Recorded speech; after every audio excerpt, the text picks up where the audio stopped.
BBA, BCA, BCom computer కోర్సులో 100% placement లభించే ఏకైక డిగ్రీ కాలేజ్ కూకట్పల్లిలోని i3 degree college 8367215215.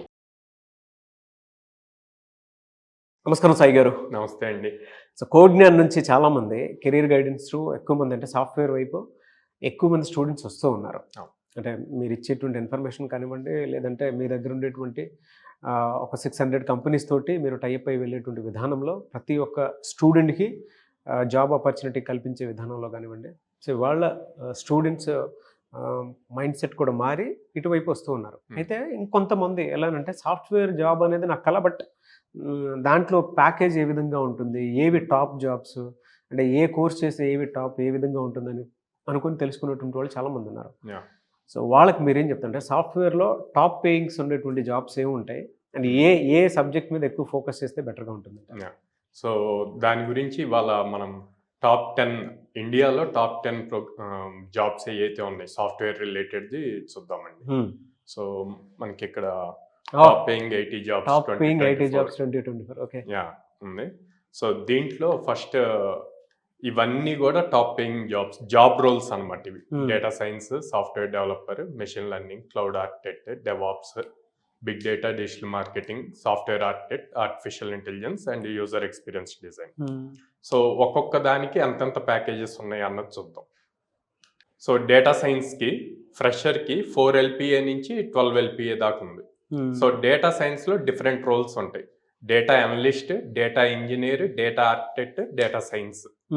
So data అనలిస్ట్కి నార్మల్ ఒక ప్రోగ్రామింగ్ లాంగ్వేజ్, తర్వాత బేసిక్ ఎక్సెల్ రావాలండి. మనం జనరల్గా ఎక్సెల్ రెగ్యులర్గా వాడతాం.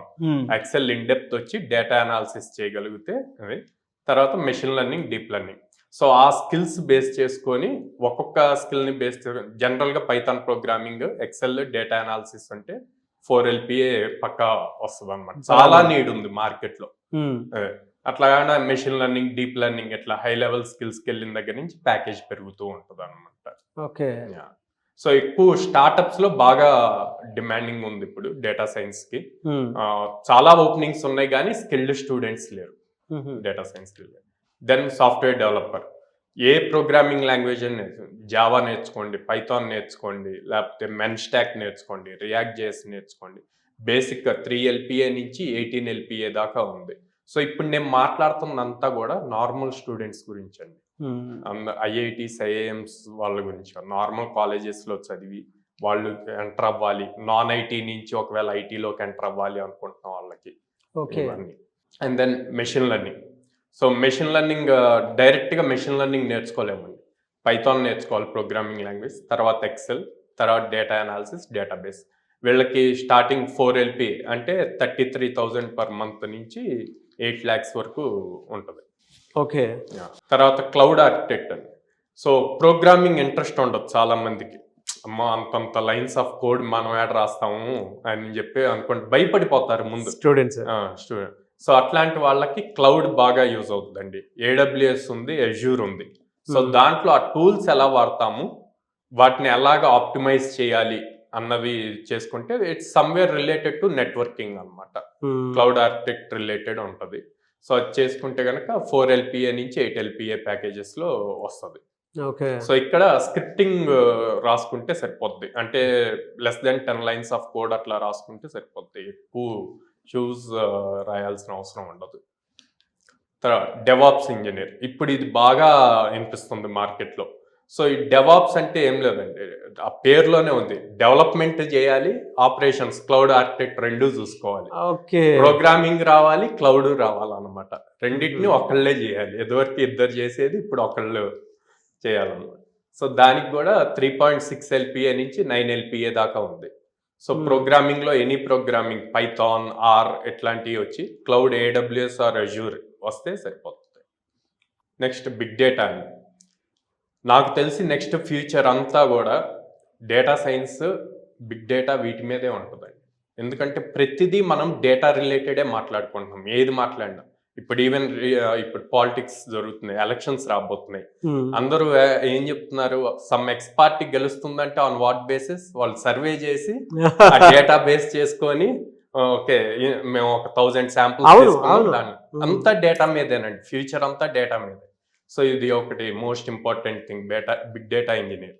So Python programming, Scala, databases ఎక్కువ తెలియాలి, SQL, MongoDB, డాక్యుమెంట్ DB ఇట్లాంటివి. సో 4 LPA నుంచి 10 LPA దాకా. డిజిటల్ మార్కెటింగ్ అండి. సో ప్రతి కంపెనీకి అవసరమైనది అనమాట ఇది. సో గూగుల్ యాడ్స్, మెటా యాడ్స్ని రన్ చేయటం. సో జనరల్గా అందరూ రన్ చేస్తున్నారు గూగుల్ యాడ్, మెటా యాడ్, కానీ వాటిని ఆప్టిమైజ్ చేయాలి. ఆప్టిమైజ్ చేసి పెర్ఫార్మెన్స్ మార్కెటింగ్ చేయాలన్నమాట. What is performance marketing? ఇప్పుడు మనం 1 lakh rupees గూగుల్ యాడ్స్ మీద స్పెండ్ చేసాం అనుకోండి, ఇన్ రిటర్న్ ROI ఎంత వచ్చింది? మనం ఇన్వెస్ట్ చేసిన 1 lakhకి 3 times వచ్చిందా, 4 times వచ్చిందా? అది రావటం కోసం ఎలా ఆప్టిమైజ్ చేస్తాం అల్గరిథంని అన్నది అంతా కూడా పెర్ఫార్మెన్స్. ఇప్పుడు అది బాగా ట్రెండ్లో ఉంది, రిక్వైర్మెంట్ ఉంది. పెర్ఫార్మెన్స్ మార్కెటింగ్ చేయగల స్కిల్డ్ పీపుల్ లేరు. Software architect. సో ఇది కూడా మనకి మీరు ఇప్పుడు దాకా చూసిన వాటిలో దీంట్లో ఎక్కువ ఉంది చూడండి. 6 LPA to 12 LPA స్టార్టింగే మినిమం 50,000తో స్టార్ట్ అవుతుంది. ఎందుకు అంటే ఆర్కిటెక్ట్ అన్న ఒక పర్సన్ ఆర్కిటెక్ట్ అని ఎందుకు అంటామంటే అతనికి ప్రోగ్రామింగ్ లాంగ్వేజ్ వచ్చు, క్లౌడ్ వస్తుంది, డేటాబేసెస్ గురించి తెలుసు, ఒక ఉన్న ప్రాబ్లమ్ స్టేట్మెంట్కి ఏమేం టూల్స్ యూజ్ చేస్తే కంప్లీట్ ప్రాజెక్ట్ బిల్డ్ చేయడానికి అయిపోతుంది. తను ఆల్మోస్ట్ ఒక ప్లానింగ్ చేస్తాడు అనమాట ఆ ప్రాజెక్ట్ కంప్లీట్ అవడానికి. ఫ్రెషర్ లెవెల్లో ఆ స్కిల్ ఉండాలి అంటే వీళ్ళు చాలా స్ట్రాంగ్గా నేర్చుకోవాలి, మల్టిపుల్ ప్రాజెక్ట్స్ బిల్డ్ చేసి ఉండాలి, అప్పుడు మంచి ప్యాకేజెస్ వస్తాయి.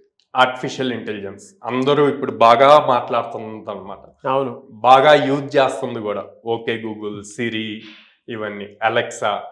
సో ఇది అందరూ లైక్ ఒక చాలా ఈజీగా నేర్చుకోవచ్చు అండి, కానీ పెద్ద సైంటిస్ట్ లెవెల్లో చేయాలేమో అని చెప్పి అనుకుంటున్నారు. ఏం అవసరం లేదు. నార్మల్ పైథాన్ లాంగ్వేజ్ నేర్చుకొని దాంట్లో ఉన్న లైబ్రరీస్ని ప్రాపర్గా తెలుసుకోగలిగితే, కంప్యూటర్ విజన్ మొన్న మీరు రోబో చూసారు మన, అవును, స్టూడెంట్స్ చేసింది, దానికి క్యామ్ ఉంది, AI జ్ఞానం క్యామ్ ఉంది దానికి. సో మనకి ఒక హ్యూమన్ కి ఐస్ ఎట్లాగుంటాయో కంప్యూటర్ విజన్ కి కెమెరా అన్నది ఇంపార్టెంట్. సో దాన్ని ఆటోమేటిక్ గా ఎలా ఆపరేట్ చేయగలగాలి అన్నది కోడింగ్ లో రాయగలిగితే సరిపోతుంది. అండ్ ఈ ఎన్ఎల్పి యూజ్ చేసే ఇప్పుడు మోస్ట్ ఆఫ్ ద థింగ్స్ అన్ని వర్క్ అవుతున్నాయి.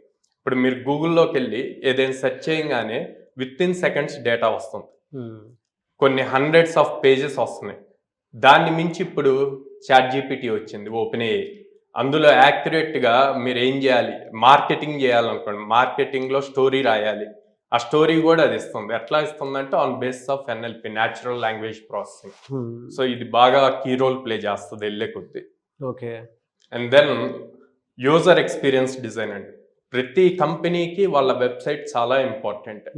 సో ఎవరైనా ఏదైనా దేని గురించి అయినా విన్నారు అంటే ఫస్ట్ చెక్ చేసేది గూగుల్కి వెళ్ళి, ఫోన్ ఉంటుంది చేతిలో, ఓపెన్ చేసి గూగుల్ ఓపెన్ చేసి ఆ పేరు సెట్ చేస్తారు. ఇమ్మీడియట్గా వాళ్ళ కంపెనీ వెబ్సైట్ కనిపిస్తుంది.